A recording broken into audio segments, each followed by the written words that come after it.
बात मुंह खोला था और ये तो मीडिया चल रही थी और कैमरा में कैच हो रहा था, इसीलिए मैंने बोतल को टेबल में पटका।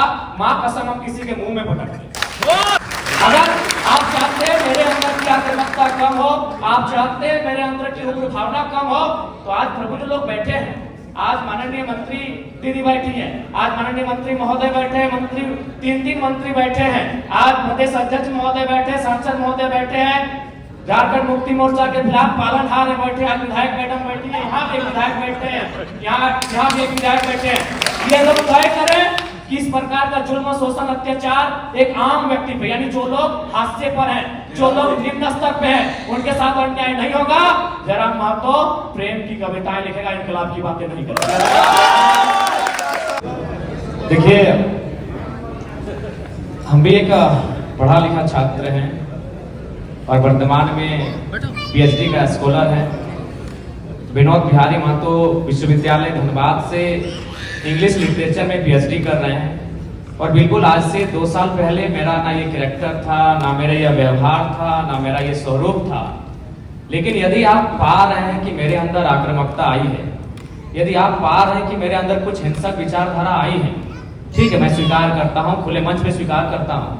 लेकिन एक बात बताइए, यहाँ जितने भी प्रबुद्ध लोग बैठे हैं, जब मैंने, ठीक है, मैंने कुछ ऐसी बातों को कहा जिनमें हिंसा प्रतीत हो रही है, लेकिन उस बात को समर्थन करने वाले 99% होते हैं। जैसे हाल फिलहाल आपको मेरा बागमारा का वो वीडियो क्लिप पूरे देश में वायरल हो रहा है, जिसमें मैं एक बोतल को टेबल में पटक रहा हूं। उस वीडियो को जो अपने आप को सो कॉल्ड पढ़े लिखे मानते हैं, उन्होंने कहा कि नहीं ये गलत है, लेकिन 99% लोगों ने कहा कि नहीं ये सही है, ये लड़का ठीक कर रहा है। अब सवाल ये है कि ठीक है, मेरी बातों में हिंसा है, लेकिन हिंसा की विचारधारा को 99% लोग पसंद क्यों कर रहे हैं? ये इस राज का सबसे बड़ा कारण है। यानी इसका कारण ये है कि आज एक आम व्यक्ति लोकतांत्रिक भारत में, अलग झारखंड राज्य में, स्वतंत्र भारत में इतना दबाया जा रहा है, इतना सताया जा रहा है, इतना उसका दमन, इतना दोहन किया जा रहा है, उसके साथ इतना अत्याचार किया जा रहा है, तो मेरे इन विचारों को पसंद कर रहा है, लाइक कर रहा है। उदाहरण के लिए जो बागमारा को लेकर आप चर्चा करें, जिस मेरे वीडियो को आज पूरे देश में लगभग 50 लाख से लोगों ने देखा, मैं आपको थोड़ा बता ही देता हूं। वहां बीसीसीएल की एक योजना है, बीसीसीएल खनन का कार्य करती है। ये आपको भी मालूम है कि अब सारी कंपनियां टेंडर देती है। वहां टेंडर दिया है संजय उद्योग को और खेमका कंपनी को। वहां जो मजदूर है 2018 से काम कर रहे हैं, यानी 6 साल है, 6 साल से उनका वेतन वही का वही है। और सबसे ताज्जुब और हैरत की बात है कि उनका एचपीसी वेतन 32,000 होता है। ताज्जुब कीजिएगा और लोकतंत्र के होने पे शर्म भी कीजिए, उनको 6,000 वेतन मिलता है।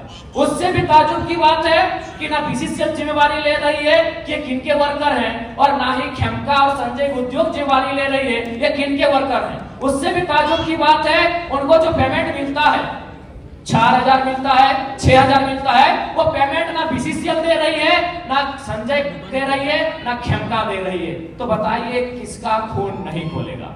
मैं बनावटी इंसान नहीं हूं। उस मीटिंग में 52 मिनट डिस्कशन हुआ था, मैंने 52 मिनट के बाद मुंह खोला था और ये तो मीडिया चल रही थी और कैमरा में कैच हो रहा था, इसीलिए मैंने बोतल को टेबल में पटका। मां कसम हम किसी के मुंह में पटक दी। आपके पांव तले जमीन खिसक जाएगी।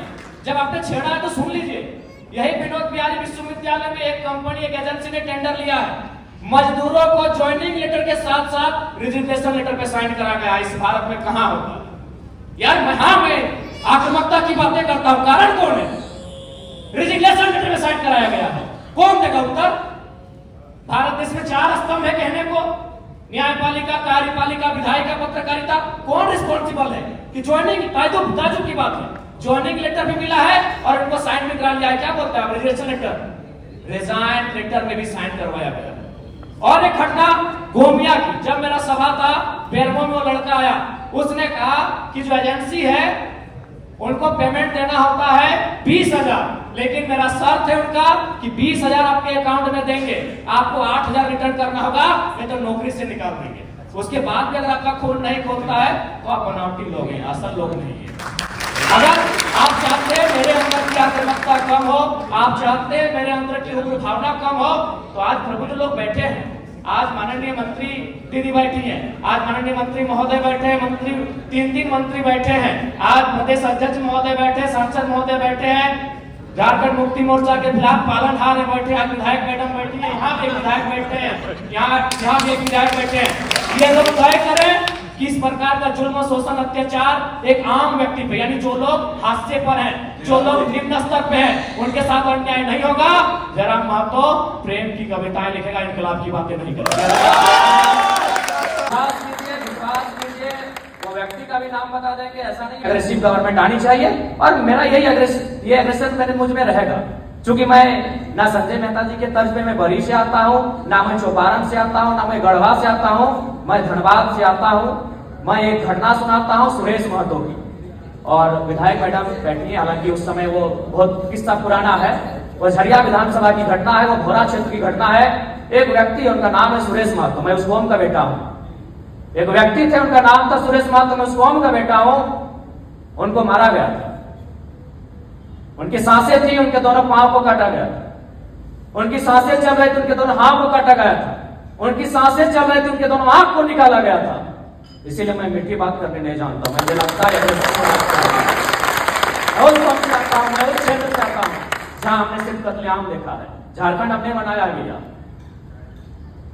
निर्मल महतो के सीने में गोली लगे थी, तब झारखंड का चर्चा दिल्ली में हुआ था, तब राजीव गांधी को पता चला था कि हाँ झारखंड की डिमांड किया जा रहा है। तो मुझे लगता है एक बार ये श्रीमान, ये नियम कानून, एक बार एग्रेशन की गवर्नमेंट होनी चाहिए, बाकी युद्ध डिसाइड करे। मेरा जो व्यवहार है फॉलो अप के मंच में भी मेरा यही व्यवहार है, पसंद लगे वोट कीजिएगा, ना लगे इग्नोर कीजिए। नहीं, आप जो बोल रहे हैं, आप जयराम जी बोल रहे हैं, सुनने में अच्छा लग रहा है, आप बोल रहे हैं नहीं सुनने में नहीं, आप तो झारखंड राज्य को नहीं समझते सर। मैं बोल रहा हूँ एग्रेशन, नहीं आप नहीं समझते झारखंड राज्य को, मैं एग्रेशन सुनने में अच्छा नहीं लगता, यही गारंटी है। एग्रेशन क्या मतलब जानते हैं आप झारखंड राज्य को महोदय? एग्रेशन मतलब आप क्या जानते हैं झारखंड राज्य को?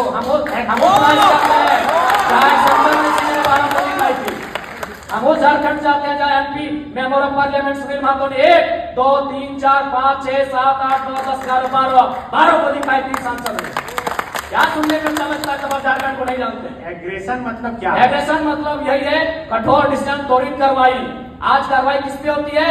एक ठेला पे काम करने वाला है, तुरंत कार्रवाई होगी। एक मजदूर है, पुलिस तुरंत कार्रवाई करेगी। आपकी कार्रवाई उस समय काहे नहीं होती है? जब बड़े बड़े लोग आपकी गिरफ्त में आते हैं, बड़ी बड़ी मछलियां जाल में फंसती हैं, क्यों कार्रवाई नहीं होती? हम लोग आते हैं तो छोटा रहे या बड़ा रहे, जो गलत रहे उस पर कार्रवाई हो। मेरा सवाल वही था कि एग्रेशन मतलब क्या? एग्रेशन मतलब एक कठोर डिसीजन। एग्रेशन मतलब एग्रेशन का मतलब है कोई दबाव नहीं, एग्रेशन का मतलब है कॉर्पोरेट से कोई भय नहीं, एग्रेशन का मतलब है अमीरों के चंदे से पलना नहीं। एग्रेशन का मतलब होता है लीडर होके, निष्पक्ष होके झारखंड के मुद्दों पे बात करना, झारखंड के मुद्दों के समाधान करने के लिए प्रयास करना। एग्रेशन का मतलब, मेरा सवाल बार बार वही है कि क्या गाड़ी पर चढ़कर भाषण देना या फिर योगी की तरह बुलडोजर चलाना? देखिए, भाषण देना हमारा सिद्धांत नहीं रहा है। एक सवाल, आज राजभवन में लोग धरने पर बैठे हैं, मुख्यमंत्री के आवास पे लोग धरने बैठे हैं, आज सीजीएल के जेएसएससी कार्यालय के बाहर लोग धरने पे बैठे हैं। आंदोलन रोज होता है, लेकिन जयराम महतो एक 50 लड़कों के आंदोलन से सीएम का फेस बन के कैसे सामने आया? इस सवाल का उत्तर कोई दे। आंदोलन इस राज्य में रोज होता है, जयराम महतो ही क्यों? क्योंकि मैंने उन मुद्दों को टच किया, मैंने उस मुद्दों पे बात किया जो झारखंड की जरूरत थी, जिसपे झारखंड बात करना चाहता था। साफ शब्दों में झारखंड चाहता था कि बिल्ली के गर्दन में घंटी बांधी जाए, पर बांधेगा कौन? तो कुणाल जी, सवाल यही है कि क्या एग्रेशन ही अब सॉल्यूशन का रास्ता है कि जो युवा की तरफ या इंडिया अलायंस की तरफ? हम लोग अकेले ठीक है सर। चुनाव के बाद भी हम लोग जनता से हम लोग आशा और अपेक्षा रखे हैं कि हम लोग को अकेले इतनी ताकत दी जाए कि इस राज्य के लिए बेहतर और भला कर सकें। तो आप 81 सीट पर लड़ रहे हैं और चुनाव के बाद जो भी स्थिति हो आप कहीं नहीं जा रहे? जी, हम लोग को लगभग 70 सीटों से आवेदन मिला है, वहाँ तो लड़ना ही लड़ना है। बाकी सीटों पर अगर अच्छे प्रत्याशी दमगर मिले तो निसंदेह हम लोग 81 सीटों तक पहुंचेंगे और चुनाव लड़ेंगे।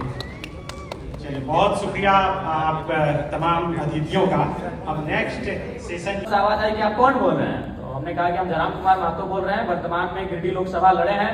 तो बोला नहीं, आपसे हम परिचित नहीं है। तो हमें लगा कि शायद वो विधायक या सांसद की पैरवी सुनना चाहते हैं। तो मैंने इतना कहा था कि 2 महीने के बाद चुनाव है, हम बेरमो भी लड़ेंगे, गोमिया भी लड़ेंगे, डुमरी भी लड़ेंगे। अगर वहां से कोई भी सीट जीत के आ जाते हैं तो आपको दामोदर नदी में ले जाकर डाल देंगे।